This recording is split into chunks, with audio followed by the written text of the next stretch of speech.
EV9 national news కు స్వాగతం. ముందుగా హెడ్లైన్స్. కేంద్ర మంత్రులకు ప్రధాని మోదీ దిశానిర్దేశం.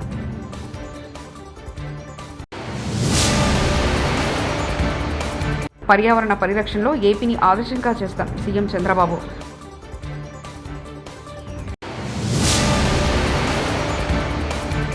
పర్యావరణ పరిరక్షణ కోసం కృషి చేస్తాం పవన్ కళ్యాణ్.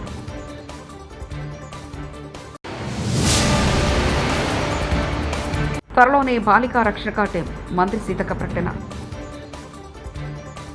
మంత్రులు మరింత మెరుగైన పాలన అందించడంపై దృష్టి పెట్టాలంటూ కేంద్ర మంత్రులకు ప్రధానమంత్రి నరేంద్ర మోదీ దిశానిర్దేశం చేశారు. ఈ మేరకు ఆయన కేంద్ర మంత్రిమండలి సమావేశంలో కీలక వ్యాఖ్యలు చేశారు. బుధవారం దాదాపు 4 గంటల పాటు కేంద్ర మంత్రిమండలి సమావేశం సాగింది. ఈ సందర్భంగా మోదీ మంత్రులను ఉద్దేశించి మాట్లాడారు. మన ముందు పెద్ద లక్ష్యాలున్నాయని, సమయం మాత్రం పరిమితంగానే ఉందని చెప్పారు. కాగా మంత్రిమండలి సమావేశానికి ముందు జన కులగణన షెడ్యూల్లో కేంద్ర హోంశాఖ ప్రకటించింది. జన కులగణనలో ముడిపడే నియోజకవర్గాల పునర్విభజన, మహిళా రిజర్వేషన్లు అమలు నేపథ్యంలో ప్రధాని మోదీ వ్యాఖ్యలు ప్రాధాన్యత సంతరించుకున్నాయి. మహిళా శిశు సంక్షేమం కోసం ఎన్నో కొత్త ఆలోచనలకు మేధో మదన సదస్సు ప్రాణం పోసిందని మహిళా శిశు సంక్షేమ శాఖ మంత్రి ధనసరి అనసూయ సీతక్క అన్నారు. ఈ 2 రోజుల పాటు జరిగిన మేధో మదన సదస్సు ముగింపు సభలో మంత్రి పాల్గొని ప్రసంగించారు. మేధో మదన సదస్సు విజయవంతమైందని, ప్రతి 3 నెలలకు ఒకసారి ఇలాంటి సదస్సులు నిర్వహిస్తామని తెలిపారు. జిల్లాలో ఇలాంటి సదస్సులు నిర్వహించడం ద్వారా అనుకున్న లక్ష్యాలను చేర్చుకోవచ్చన్నారు. ఈ సదస్సులో మహిళా శిశు సంక్షేమంపై పనిచేస్తున్న స్వచ్ఛంద సంస్థలు, మేధావులు తమ విలువైన సలహాలు ఇచ్చారని అన్నారు. 1,000,000 మొక్కలు నాటి వాటిని సంరక్షించడమే తమ లక్ష్యమని ఆంధ్రప్రదేశ్ రాష్ట్ర ఉప ముఖ్యమంత్రి పవన్ కళ్యాణ్ వ్యాఖ్యానించారు. అటవీలో కార్చిచ్చుల నివారణకు, పర్యావరణ పరిరక్షణ కోసం కృషి చేస్తానన్నారు. మానవ జీవితంలో ప్రకృతికి ఎంతో ప్రాధాన్యత ఉందని తెలిపారు. ఒకప్పుడు ఇంటి చిరునామాకు మొక్కలు, చెట్లు ఆనవాలుగా ఉన్నాయని వెల్లడించారు. ఇప్పుడు అలాంటి పరిస్థితులు లేవు, కానీ ప్రకృతిని ప్రేమించే వ్యక్తి మనకు సీఎంగా ఉన్నారని ఉద్ఘాటించారు పవన్ కళ్యాణ్. ప్లాస్టిక్ వ్యర్థాలు తిని దానికోసం ఎవరైనా సరే ఒక 3 దశాబ్దాలు కృషి చేస్తారా? 14 ఏళ్ల వయసులో ఎవరైనా ఏం ఆలోచిస్తారు? ఆడుతా పాడుతా తిరుగుదామని, అటు ఇటు తిరుగుదాం అనుకుంటారు, కానీ పర్యావరణం గురించి ఆలోచించే స్థాయిలో ఉన్నారు అంటే ముందుగా కొమ్మిరి అంకారావు గారిని ఈ కార్యక్రమానికి విశిష్ట అతిథిగా పిలిచినందుకు మనస్ఫూర్తిగా అధికారులకి, వారిని ఇక్కడ రావడానికి స్ఫూర్తి కలిగజేసిన శ్రీ నారా చంద్రబాబు నాయుడు గారికి మనస్ఫూర్తిగా నా కృతజ్ఞతలు తెలియజేసుకున్నాను. ఒకసారి ఒక వ్యక్తి చాలా చిన్నగా ఉంటుంది, మనం ఏం చేయగలం అనుకుంటాం. నాకు ఆయన్ని గురించి చదువుతూ ఉంటే ఒక నల్లమల పరిరక్షణ కోసం ఆయన పడ్డ తపన, గత కొన్ని సంవత్సరాలుగా ఆయన కొన్ని దశాబ్దాలు 3 దశాబ్దాలుగా ఆయన చేస్తున్న కృషి చాలా ఇన్స్పిరేషన్ అనిపించింది. ఈ కార్యక్రమానికి దీనికి మాట్లాడాల్సిన మరింత అర్హత, బలమైన అర్హత గౌరవ ముఖ్యమంత్రి నారా చంద్రబాబు నాయుడు గారికి ఉంది. నాకు ఎప్పుడు అర్హత వస్తుందంటే కనీసం నేను ఒక 1,000,000 మొక్కలు మన అంకారావు గారి లాగాను, లేదంటే గౌరవ ముఖ్యమంత్రి నారా చంద్రబాబు నాయుడు గారి లాగా ఒక చెట్టు నీరు కార్యక్రమం లాంటివి చేసిన తర్వాత ఒక స్ఫూర్తిదాయకంగా మాట్లాడే హక్కు నాకు వస్తుంది ఖచ్చితంగా. ఇప్పుడు దాకా నేను పర్యావరణం కోసం వ్యక్తిగతంగా చేశాను, కొన్నిసార్లు కానీ నాకు ఇప్పుడు ఈ అటవీ శాఖ కూడా పర్యావరణం 2 నా దాంట్లో ఉన్నప్పటికీ వచ్చే 4 ఏళ్లలో 5 కోట్ల మొక్కలు నాటాలని లక్ష్యంగా పెట్టుకోవాలని ముఖ్యమంత్రి చంద్రబాబు నాయుడు పిలుపునిచ్చారు. రాజధాని అమరావతి పరిధిలో అంతర్జాతీయ పర్యావరణ దినోత్సవ కార్యక్రమం నిర్వహించారు. అనంతరం గ్రామంలో మొక్కలు నాటే కార్యక్రమంలో ముఖ్యమంత్రి చంద్రబాబుతో పాటు ఉప ముఖ్యమంత్రి పవన్ కళ్యాణ్, మంత్రి నారాయణ పాల్గొన్నారు. ఈ సందర్భంగా ముఖ్యమంత్రి మాట్లాడుతూ, మొన్నటి వరకు వనజీవి రామయ్యను చూశామని, ఆయన లేకపోయినా ఇప్పుడు నల్లమల్ల పరిరక్షణ కోసం అంకారావు కృషి చేస్తున్నారని తెలిపారు. పిల్లలు అనుభవిస్తారని ఆ వృద్ధుడు చెప్పాడంటే అది విజ్ఞతని మీ అందరికీ తెలియజేస్తున్నా. ఆ విజ్ఞతతో మనందరం ప్రవర్తించాల్సిన అవసరం ఉంది. స్వార్థంతో బ్రతకడం కాదు. అలాంటివన్నీ కూడా మనం ఒక్కసారి ఆలోచించుకొని, ఆ తాత చెప్పే కథే మనకు ఒక ఆదర్శం. ఇప్పుడు అంకారావు చేసిన పని మనందరికీ ఒక ఆదర్శం అని చెప్పి మీ అందరికీ తెలియజేస్తున్నా. నాకు ఒకసారి ఎప్పుడూ నాకు గుర్తుండేవాడు, ట్రీ మ్యాన్గా గుర్తింపయ్యాడు. ఆ రోజు పద్మశ్రీ వనజీవి రామయ్య నా దగ్గరికి ఎప్పుడూ వచ్చేవాడు. ఎప్పుడు వచ్చినా ఒక చెట్టు తీసుకొచ్చేవాడు. ఊరూరు తిరిగేవాడు. అందరికీ విత్తనాలు పంచేవాడు. సంవత్సరం వచ్చి నాకు రిపోర్ట్ చేసేవాడు. నేను ఈ కార్యక్రమాలు చేస్తా ఉంటే ఆయన ఎప్పటికప్పుడు ప్రోత్సాహపడి ఉత్సాహవంతుడై రోజుకు ఒక మొక్క నాటేవాడు. ఆయన నాటడమే కాదు, అందరి దగ్గర నాటిచ్చేవాడు.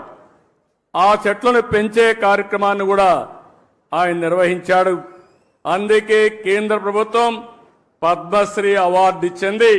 దీన్ని మనస్ఫూర్తిగా నేను అభినందిస్తున్నాను. ఆయన ఒక్కసారి స్మరించుకోవాల్సిన బాధ్యత మనందరిపైన ఉందని చెప్పి కూడా నేను మీకు తెలియజేస్తున్నా. ఈరోజు మనం అందరం కూడా గుర్తుపెట్టుకోవాల్సింది స్వర్ణాంధ్ర, స్వచ్ఛాంధ్ర. స్వర్ణాంధ్ర అనగానే ఏదో ఎక్కువ ఆదాయం రావాలి. నేను అందుకే చాలా స్పష్టంగా చెప్పాను. స్వర్ణాంధ్ర అంటే ఆదాయం పెరగాలి, ఆరోగ్యం బాగుండాలి, ఆనందంగా ఉండాలి. వెల్తీ, హెల్తీ, హ్యాపీ సొసైటీ కోసం మనం పనిచేస్తున్నాం. ఇది జరగాలంటే పర్యావరణాన్ని కాపాడుకోవాలి. పెద్ద ఎత్తున ఈరోజు నేను చూశాను ఒక స్టాల్ కూడా. ఇక్కడ మా మంత్రి నారాయణ గారు ఉన్నారు, ఉప ముఖ్యమంత్రి గారి దగ్గర 2 బాధ్యతలు ఉన్నాయి. ఒకటి మీరు చూస్తే ఎన్విరాన్మెంట్, ఫారెస్ట్ ఉంది. దీనివల్ల మనందరినీ ఆరోగ్యం కాపాడాలంటే ఫారెస్ట్ మినిస్టర్గా ఉప ముఖ్యమంత్రి గారు చాలా కీలకం అని చెప్పి కూడా నేను మీకు తెలియజేస్తున్నా. అయోధ్య బాలరాముడి ఆలయంలో 2వ దశ విగ్రహాల ప్రాణప్రతిష్ఠ కార్యక్రమం అంగరంగ వైభవంగా జరిగింది. రామ్లల్లా ఆలయం తొలి అంతస్తులో ఏర్పాటు చేసిన రామ్ దర్బార్లోని విగ్రహాలకు ప్రాణప్రతిష్ఠ కార్యక్రమం నిర్వహించారు. యూపీ సీఎం యోగి ఆదిత్యనాథ్ ఈ కార్యక్రమానికి హాజరై ప్రత్యేక పూజలు చేశారు. రామ్ దర్బార్లో విగ్రహాలకు ఆయన హారతిచ్చారు.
విజయవాడలోని కేడీసీసీ కార్యాలయంలో కృష్ణా జిల్లా కేంద్ర సహకార బ్యాంక్ చైర్మన్గా పదవి బాధ్యతలు చేపట్టిన మాజీ మంత్రి, తెలుగుదేశం పార్టీ ఎన్టీఆర్ జిల్లా అధ్యక్షులు నెట్టెన్ రఘురాంను శాలువాతో సత్కరించి శుభాకాంక్షలు తెలిపిన ఎంపీ దేవినేని శివనాథ్, నెట్టెన్ రఘురాంకు శుభాకాంక్షలు తెలిపిన ఎమ్మెల్సీ ఆలపాటి రాజేంద్ర ప్రసాద్, స్వచ్ఛంద corporation chairman Kommareddy Pattabhiram, KDCC అభివృద్ధి నెట్టెన్ రఘురాం అనుభవం ఉపయోగపడుతుందని ఎంపీ కేశినేని శివనాథ్ అన్నారు. విజయవాడ తూర్పు నియోజకవర్గం 4వ డివిజన్లోని ఎక్సైజ్ కాలనీలో పలు రోడ్లకు శంకుస్థాపన చేసిన ఎంపీ కేశినేని శివనాథ్, ఎమ్మెల్యే గద్దె రామ్మోహన్ ప్రపంచ పర్యావరణ దినోత్సవ శుభాకాంక్షలు తెలిపిన MP Kesineni Sivanath, MLA Gadde Rammohan, MP Kesineni Sivanath పాయింట్లు. ఎన్డీఏ కూటమి ప్రభుత్వం అధికారంలోకి వచ్చిన తర్వాతే కాలనీలో రోడ్ల అభివృద్ధి జరుగుతుంది. ముఖ్యమంత్రి చంద్రబాబు నాయుడు అడుగుజాడల్లో నడుస్తూ ప్రతినిత్యం ప్రజల చెంతన ఉంటూ వారి సమస్యలు పరిష్కరించే సమయం కేటాయిస్తున్నాం. ఇందిరమ్మ ఇళ్లు లబ్ధిదారుల ఎంపికలో అవినీతి లేకుండా 90% అర్హులైన పేదలకు ఇళ్లు మంజూరయ్యాయని ఎమ్మెల్యే కడియం శ్రీహరి అన్నారు. జనగామ జిల్లా జఫర్గఢ్ చిల్పూర్ మండల కేంద్రంలో ఏర్పాటు చేసిన ఇందిరమ్మ ఇళ్ల లబ్ధిదారులకు ప్రోసిడింగ్ కాఫీల అందజేత కార్యక్రమం నిర్వహించారు. ఈ కార్యక్రమంలో ఎమ్మెల్యే కడియం శ్రీహరి, జిల్లా కలెక్టర్ షేక్ రిజ్వాన్ బాషా ముఖ్య అతిథులుగా పాల్గొన్నారు. లబ్ధిదారులకు మంజూరు పత్రాలను అందజేయడంతో పాటు మహిళా సంఘాలకు 4.86 కోట్ల రూపాయల రుణాలు పంపిణీ చేశారు. ఎక్కడా అవినీతి లేకుండా లబ్ధిదారుల ఎంపిక జరిగిందని ఎమ్మెల్యే తెలిపారు. గతంలో పథకాలు, పదవులు అమ్ముకునే పరిస్థితి ఉండేదని, ఇప్పుడు అలా కాకుండా అర్హత, సామర్థ్యం ఆధారంగా ఎంపిక జరుగుతుందని తెలిపారు.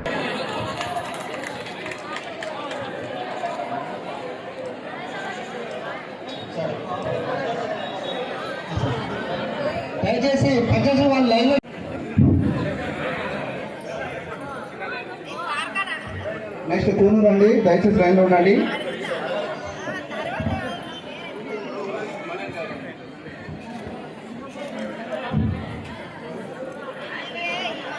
వెనపోయిన లత, సంబంధించి లబ్ధాల పంపిణీ చేసిన సార్ ఎమ్మెల్యే గారు. తర్వాత గన్మెలపల్లి వెంకటరావు సిద్ధంగా ఉన్నారు.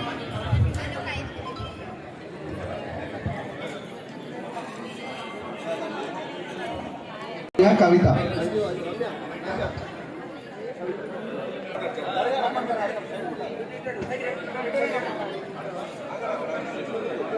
గర్మిలపల్లికి సంబంధించి మొహమ్మద్ షబానా, గబ్బెట కవిత, గండి స్వరూప, బాలపైన సరిత, ఈదుల సరోజన.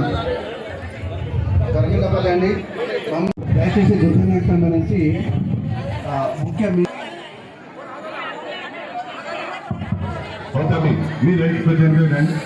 మీరు అంటే ఉన్నారు, మీ సిఐలు కానిస్టేబుల్ అంటే ఉన్నారు, మీరు ఇట్లే ఉంటారు.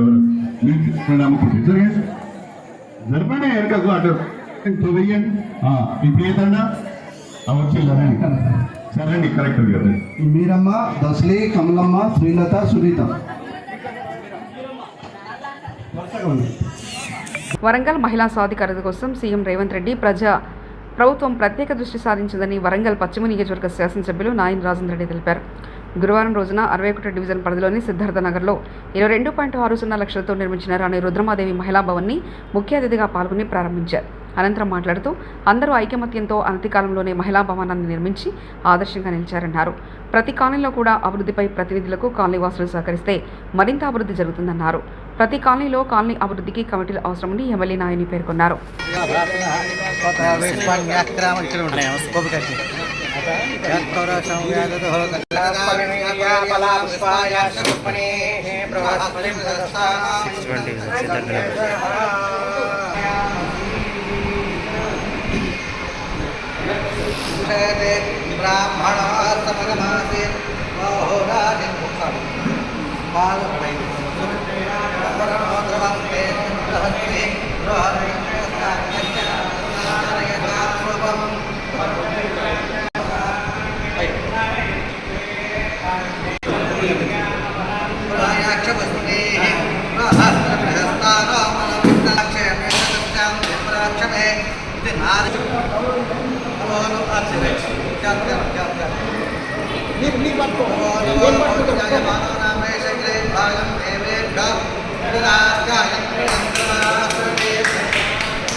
ఇక్కడ మీ యొక్క యూనిటీ చూసి ఇలాగనే కనుక యూనిటీ ప్రతి కాలనీలో కాలనీ డెవలప్మెంట్ కమిటీస్ కనుక ఉంటే మాలాంటి వాళ్ళకు చాలా శ్రమ తగ్గేది. నిజంగా చాలా ఆనందంగా ఉన్నది. ఎందుకంటే మీరు ఎప్పుడు కూడా వచ్చినప్పుడు ఆడవాళ్ళు, మగవాళ్ళు, ఫ్యామిలీస్ అందరు కలిసి రావటం, ఒక పండుగ వాతావరణంగా సెలబ్రేట్ చేసుకోవటం చాలా సంతోషంగా ఉంది. ఇంకోటి ఇంతే కాకుండా ఈ యొక్క 61వ డివిజన్కు ఎన్నో నిధులు సుమారు 2.5-3 కోట్ల రూపాయలు ఎప్పుడు 50 లక్షల కంటే ఎక్కువ రాని డివిజన్లు ఇవాళ 2.5-3 కోట్లతోటి ఇవి కాకుండా ఇవి కాకుండా రోడ్లు, డ్రైనేజీలు అయినా కూడా ఇంకా సరిపోకుండా సాగరిక కానీ, డివిజన్ ప్రెసిడెంట్ రమేష్ కానీ వీళ్ళందరూ కూడా వీటి మీద ఎప్పటికప్పుడు మాకు ఈ సందులో లేదు, అందులో లేదు అని చెప్తూ ఉంటారు. ఇక హేమంత్ అంటే ఆయన బయటికి రాడు, చిన్నగా ఎప్పుడూ పాపం 104 ఉన్నదా లేదా అన్నట్టే ఉంటాడు. కానీ నిజంగా కూడా హేమంత్ లాంటి వాళ్ళు కూడా ప్రతి డివిజన్కి ఒకరు ఉండవలసిన అవసరం ఉండదు. చాలా సంతోషం. ఏదైనా మీకు ఏది కావాలన్నా డివిజన్కు ఇంకోటి ముఖ్యంగా 2 నెలల్లో ఫాతిమా నగర్కు బ్రిడ్జ్ కూడా 2-3 నెలల లోపలనే ఓపెన్ కాబోతున్నది. దానికి కూడా 14.5 కోట్ల రూపాయలు ముఖ్యమంత్రి రేవంత్ రెడ్డి గారు నిజంగా మేము అసెంబ్లీ నడుస్తుంటే 4 సార్లు అడగగానే కొద్దిగా చికాకు పడ్డా. కేంద్ర మంత్రులకు ప్రధాని మోదీ దిశానిర్దేశం.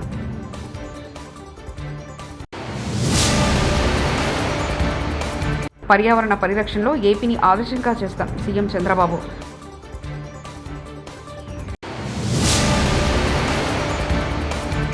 పర్యావరణ పరిరక్షణ కోసం కృషి చేస్తాం పవన్ కళ్యాణ్.